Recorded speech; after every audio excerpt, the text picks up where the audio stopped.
He made me his own. Dear friends, St. Paul in his letter to the Philippians says, Christ has made me his own.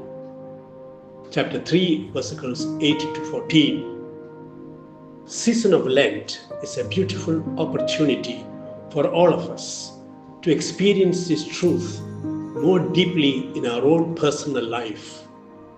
Christ has made me too his own. We belong to Christ. The Gospel of today, taken from John chapter 8, verses 1 to 11, presents the episode of the encounter between the woman caught in adultery and the Pharisees who wanted to stone her to death, and Jesus.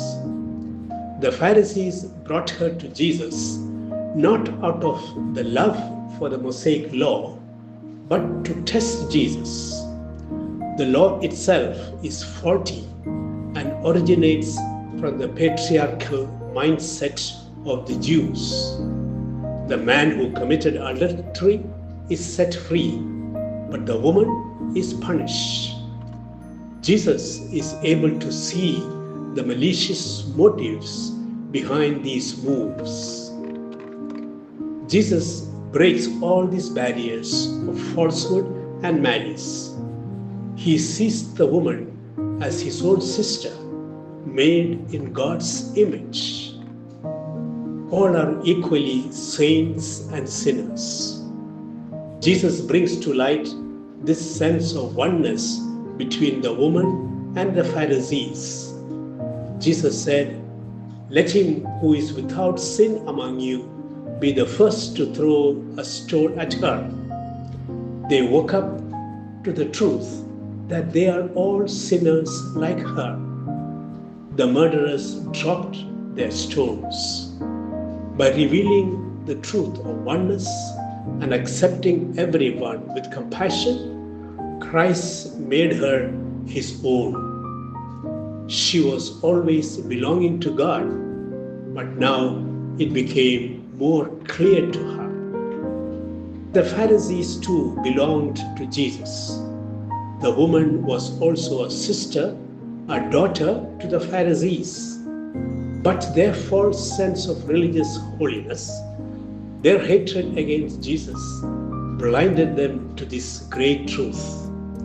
Hence, they took up stones against the woman and indirectly against Jesus.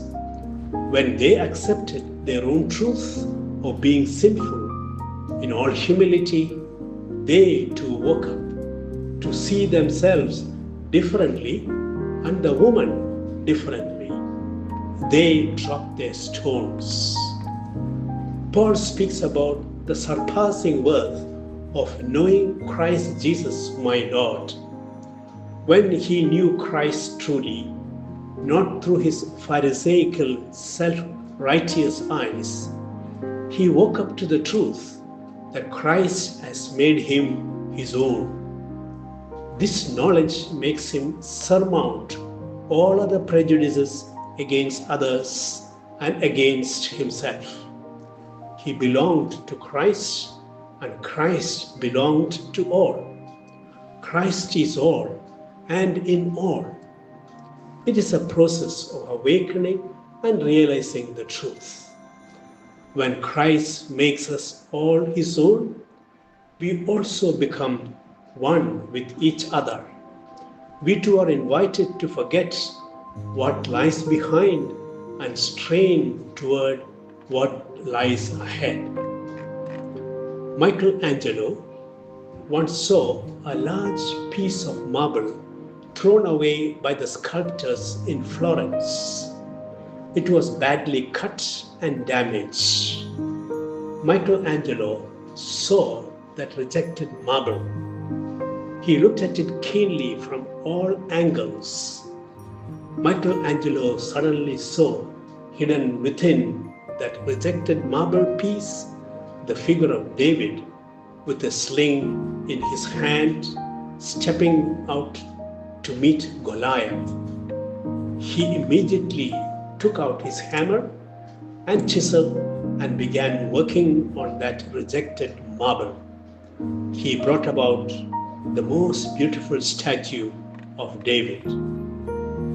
The Pharisees saw in the woman caught in the act of adultery only a sinner fit to be killed. But Jesus saw in the woman a person of dignity, made in the image and likeness of God.